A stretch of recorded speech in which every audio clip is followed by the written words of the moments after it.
misalnya aku mendengarkan suatu lagu dan wah unik nih, kok gak masuk nih, itu yang aku yang men-trigger aku untuk ngulik sesuatu. Oke.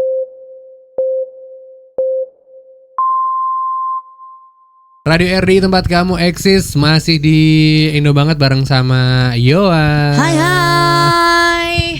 Seorang tadi ya penyanyi cilik suaranya besar. Iya siap sebutan. Tapi ketika memutuskan untuk bernyanyi dan rilis dengan label lah ya, misalnya ini profesional gitu kan, dan lagunya juga lagu dewasa gitu. Iya kan. betul banget. Itu kan tadi ada pertimbangan dengan keluarga.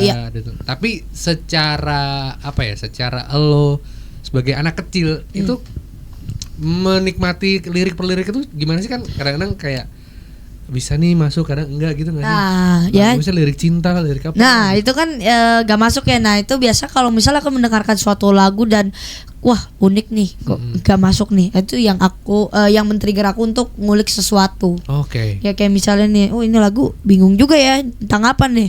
Dicari sejarahnya lagu itu di mana, album di keberapa gitu-gitu biasanya ya.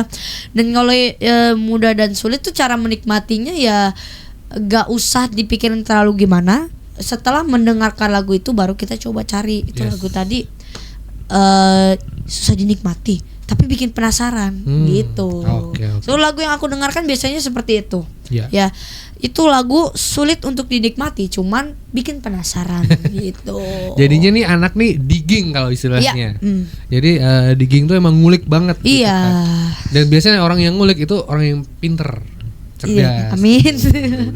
Mudah-mudahan ya. Sekolah yang lancar nah, amin.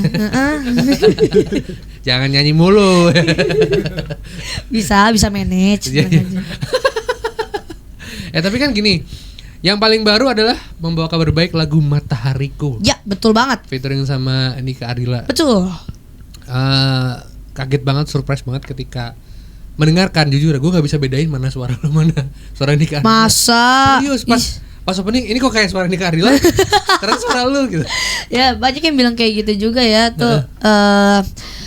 Jadi sebenarnya walaupun mirip ya, jadi tetap kita memberi sentuhan sedikit dari karakter vokal Yowan itu.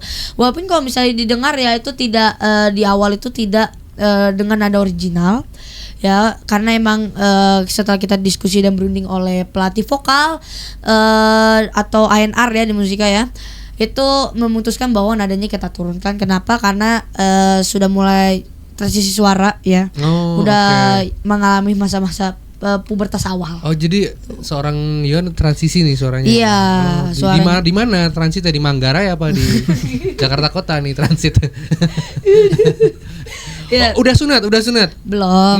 Katanya kalau sunat berubah suaranya. Nah iya itu aku juga nanya tuh ya ke papaku. Kenapa sih? Aku gak usah sunat biar gak berubah. Ngeri-ngeri sedap ujung-ujungnya itu.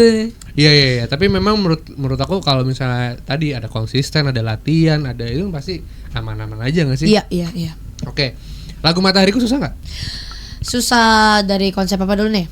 Cara bernyanyinya atau cara bernyanyinya improvisasinya pas rekaman. Jadi pas rekaman itu ya ada aja tantangannya ya, kayak kita harus menjaga jiwa dan rasa aslinya dari musik versi aslinya yang aku bawakan sekarang, dan juga cara bernyanyinya itu juga harus mellow ya. Jadi kita harus menyesuaikan cengkok cengkok khas ya almarhumah Tante Nika Ardila ya.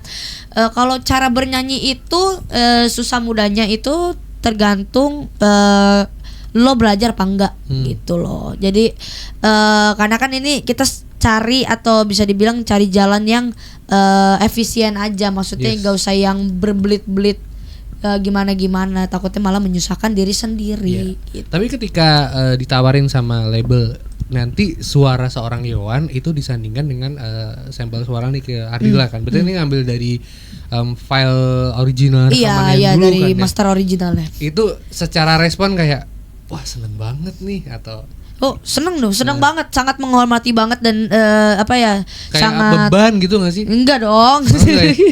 Ya sangat menghormati dan juga sangat bersyukur bahwa diberi kesempatan untuk mengcover lagu almarhumah Tante Nika Ardila ya, karya Om Deddy Dores. Ya. Itu sangat banyak banget ya suka duka yang relate dengan lagu ini. Benar-benar. Bahkan kalau kita baca di kolom komentar YouTube. YouTube. Kalau komentar YouTube itu kan sampai yang ada yang wah ternyata kangen nih sama suara Nike Ardilla muncul di lagu ini. Terus secara video klip kan juga didukung sama teknologi AI ya, Iya. AI ya. Itu kan juga jadi elemen of surprise lah dalam project betul. ini ya. Gitu ya. Itu kalau nggak salah sutradaranya Rizal Mantovani. Om Rizal Mantovani. Mantep loh. Itu adalah sebuah kehormatan ya, aku bisa MV-ku bisa disutradari oleh Om Rizal Mantovani. Itu aku benar-benar seneng banget ketika waktu kalau nggak salah 7 Desember kalau nggak salah ya 7 Desember. Oh, itu tag-nya tuh ya. Enggak, ini 2 hari sebelum pembuatan syuting ini di call kan. Nih Yohan ada kabar baik. Intinya mau disutradari oleh Rizal Mantovani. Wah, seneng banget aku di situ, sangat sangat ya Allah bersyukur banget ya Tuhan gitu kan kayak. Ininya bersyukur, menghormati dan puji Tuhan bisa disutradari oleh Om Rizal Mantovani. Yes, karena ya tadi secara visual akhirnya juga bikin orang yang tadinya kangen sama Nike Ardilla tuh terobati dengan visual-visualnya dan kelihatan real banget ya. Hebat loh itu. Iya sih. Kelihatan nyata sekali ya. Oke. Selama proses itu keseruannya seperti apa di video klip? Jadi keseruan selama MV ya itu adalah di bagian set. Di awal itu di pagi sampai siang aku kira ya saya palingan hutan-hutan biar tambah sendu ya kan. Ada pasarnya juga gak sih? Atau jual-jualan gitu? Nah itu yang aku kaget ya. Aku sama Om Rizal sama tim juga disuruh oke, istirahat dulu gitu. Sampai malam nih, sore menjelang malam. Malamnya sekitar jam 8-an kita syuting lagi. Aku balik kita semua balik ke hutan itu. Tiba-tiba tuh hutan udah jadi pasar malam. Itu yang bikin kaget, tiba-tiba hutan udah jadi pasar malam gitu. Wah, keren amat. Hebat nih setupnya. Makanya tiba-tiba ada odong-odong, ada komedi putar begitu kan. Iya bener. Keren banget. Belum kalau Rizal Mantovani bawa hantu kan biasanya dia suka film horor kan. Tiba-tiba malam nongol hantu. Iya itu. Bawa jalangkung gitu. Sutradara film horor tau bawa hantu di set. Aduh, tapi ya seru-seru menyenangkan ya.